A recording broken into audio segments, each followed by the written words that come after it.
जो आज का मुद्दा था वो महंगाई का मुद्दा था। आज देश में आर्थिक तंगी से जनता जूझ रही है। जिस प्रकार बेरोजगारी है, उसी प्रकार मोदी सरकार जो है दम पे दम महंगाई बढ़ाती जा रही है। तो एक तरफ बेरोजगारी है, दूसरी तरफ महंगाई है। तो जब ये विपक्ष में थी भाजपा सरकार और स्मृति ईरानी जी सड़क पर उतर के इसी महंगाई के लिए 10-10 पैसा जब बढ़ता था पिछली सरकार से, तो वो मुंह फाड़ के अपन चिल्लाती थी, त्राहिमाम त्राहिमाम सड़क पे खड़ी हुई करती थी कि जनता आज महंगाई से त्रस्त है, आज ये है, आज वो है। जिन दावों के साथ, जिन नारों के साथ मोदी जी सत्ता में आए थे, वो नारा था बहुत हुआ महंगाई की मार, अब की बार मोदी सरकार। लेकिन अब मेरा जो नारा है कि बहुत हुआ महंगाई का मार, बस करो मोदी सरकार। क्योंकि जनता जो है आर्थिक तंगी से जूझ रही है। बेरोजगारी का आलम यह है कि आज जुआ सड़क पर है, रोज पुलिस लाठियां मारती है और आप इतनी महंगाई बढ़ा रहे हो। आज दूध, दही, सब्जी, छाछ, हर एक पे जीएसटी और महंगाई दोनों ही आप बढ़ाए जा रहे हो। तो जनता आज जिस पे त्रस्त है, आप जनता के दम पे ही सत्ता पे आए थे, तो आपने ऐसा जुमला क्यों फेंका? आपका जो जुमला है वो एकदम छलावा, एक तरह से कहा जाए कि जो जुमलेबाजी आपने की है जनता के साथ और ठगने का काम किया है, छलने का काम किया है, वो है आपके मुद्दे और आपकी योजनाएं। आपकी योजना जो है वो फ्लॉप हो चुकी है। मैं मोदी जी से कहना चाहती हूँ, आदरणीय प्रधानमंत्री से कहना चाहती हूँ कि इस तरह से देश की जनता के साथ छलिए मत, आप ठगिए मत उनको। आप आज स्मृति ईरानी चुप क्यों हैं? पिछली सरकार में वो मुंह फाड़ करके इतना चिल्लाती थी कि आज बहुत हुआ महंगाई, बहुत हुआ महंगाई। आज वो क्यों नहीं बोलती हैं? महिलाओं के मुद्दे पे क्यों नहीं बोलती हैं? महंगाई के मुद्दे पे क्यों नहीं बोलती हैं? बेरोजगारी के मुद्दे पे क्यों नहीं बोलती हैं स्मृति ईरानी? अच्छा, सबसे बड़ा सवाल ये है कि पार्टी जो स्टैंड करती है, आखिर औपचारिकता के तौर पर क्यों स्टैंड करती है? पूरी तरीके से सारे कार्यकर्ता सड़कों पर महंगाई के लिए क्यों नहीं उतर रहे हैं? आम आदमी पार्टी तो निरंतर हर एक मुद्दे पे सड़क पर उतर रही है। चाहे वो हमारे आम आदमी पार्टी का यूथ विंग हो, चाहे वो छात्र विंग हो, चाहे वो पंचायत प्रकोष्ठ का विंग हो, चाहे वो महिला शक्ति का विंग हो। निरंतर हम पिछले 1 से 1.5 साल से हम सड़कों पर उतर करके हर मुद्दे की आवाज उठा रहे हैं। ऐसा कोई भी युवा नहीं है जो सड़क पर ना उतरा हो। यहाँ तक पार्टी छोड़िए, जो आम जनमानस युवा है, जो रोजगार की लड़ाई लड़ रहा है, जो महंगाई की लड़ाई लड़ रहा है। आज देखिए तमाम यहाँ पे इको गार्डन में हम लोग को अरेस्ट किया गया है। यहाँ बहुत सारे युवा हैं जो भर्तियों के लिए यहाँ आंदोलन कर रहे हैं, धरना प्रदर्शन कर रहे हैं।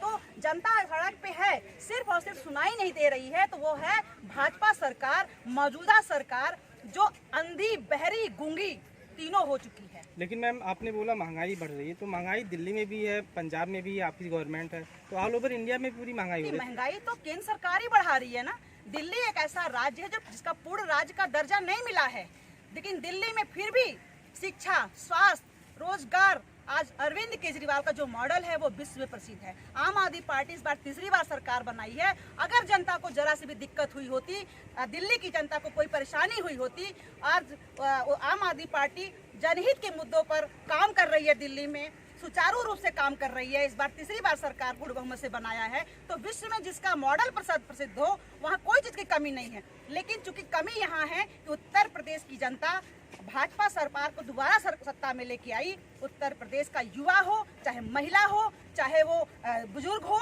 चाहे वो किसान हो, सब त्रस्त हैं।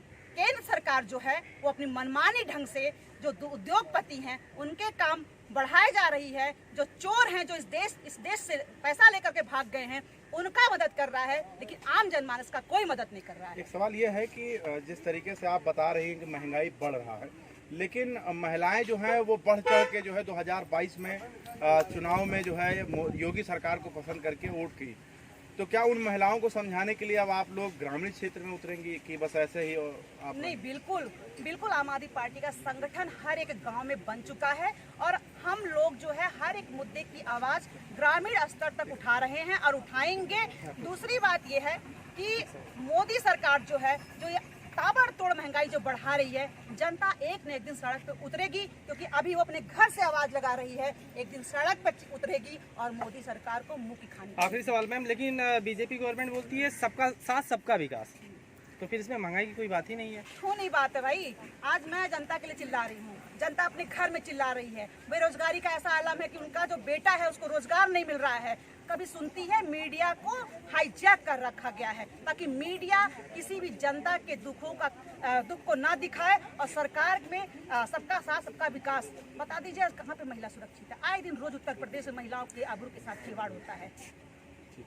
देते हुए बताइए कि जो आप लोग अभी सड़कों पर उतरे थे महंगाई को लेकर, तो वहाँ पर क्या रहा, कैसे किस तरीके से पुलिस का रवैया या किस तरीके से आप लोगों ने प्रदर्शन किया, उसके बारे में थोड़ा बताइए। देखिए, एक ही दिन में 50 रुपये गैस सिलेंडर के दाम बढ़ा दिए गए और पिछले 2 सालों में लगभग गैस सिलेंडर का दाम दोगुना हो गया है। जुलाई 2020 में यही गैस सिलेंडर आपको 594 रुपये में मिल रहा था और जुलाई 2022 में यही गैस सिलेंडर आपको 1053 रुपये में मिल रहा है। तो 2 सालों में ये जो लगभग 450 रुपये की बढ़ोतरी है, ये हिंदुस्तान के गरीबों के गरीबी का मजाक उड़ाने का काम कर रही है मोदी सरकार। और उसके खिलाफ आज जब हम लोग सड़कों पर प्रदर्शन कर रहे हैं शांतिपूर्ण तरीके से कि गैस के दाम कम किए जाएं, तो महिला कार्यकर्ताओं के साथ अभद्रता किया गया, हमें रोडों पर घसीट के मारा गया और उसके बाद आप देख रहे हैं यहाँ पे लाके बैठाया गया है। तो ये सरकार की जो तानाशाह रवैया है, आपने देखा होगा कि आज 2013 में जब स्मृति ईरानी जी 8 रुपये मात्र कांग्रेस सरकार ने गैस सिलेंडर के दाम बढ़ाई थी और उसके बाद वो रोड पर उतरकर सिलेंडर को लेकर प्रदर्शन कर रही थी कि मैं गरीबों के साथ हूँ। ठीक है, आप विपक्ष का काम कर रही थी, अच्छी बात है, लेकिन आज 8 साल बाद क्या हो रहा है? अब एक दिन में 50-50 रुपये बढ़ा दिए जा रहे हैं, लेकिन स्मृति ईरानी जी को चूं तक उनके कान में रुई डाल के वो बैठी हुई हैं। क्यों? क्योंकि इस सरकार में सबका साथ सबका विकास नहीं हुआ। इस सरकार में सिर्फ मोदी जी का, अमित शाह जी का, जय शाह जी का विकास हुआ है, उनकी पार्टी का विकास हुआ है, आम जनता का कोई विकास नहीं। आपको लगता है कि लोकतंत्र की हत्या की जा रही है इस सरकार में? बिल्कुल लोकतंत्र की हत्या की जा रही है। आप देख रहे हैं किस प्रकार से इनकी ईडी दिल्ली में जाती है, दिल्ली के बाद महाराष्ट्र जाती है, महाराष्ट्र के बाद आप पहुंच जाते हैं झारखंड पहुंच जाते हैं। लेकिन इनकी ईडी जो एक इनका मंत्री, भूतपूर्व मंत्री का बेटा आशीष, जिसको 7 किसानों की हत्या कर देता है अपने गाड़ी से रौंद कर, उसके घर पे ईडी कभी नहीं जाती। वो जेल में वीआईपी ट्रीटमेंट ले रहा है, वीआईपी सुरक्षा में एकदम से वीआईपी ट्रीटमेंट ले रहा है, उसके लिए कोई नहीं है। जय शाह का इनकम 1600 गुना बढ़ जाता है, लेकिन आम आदमी का इनकम 1600 गुना घट जाता है।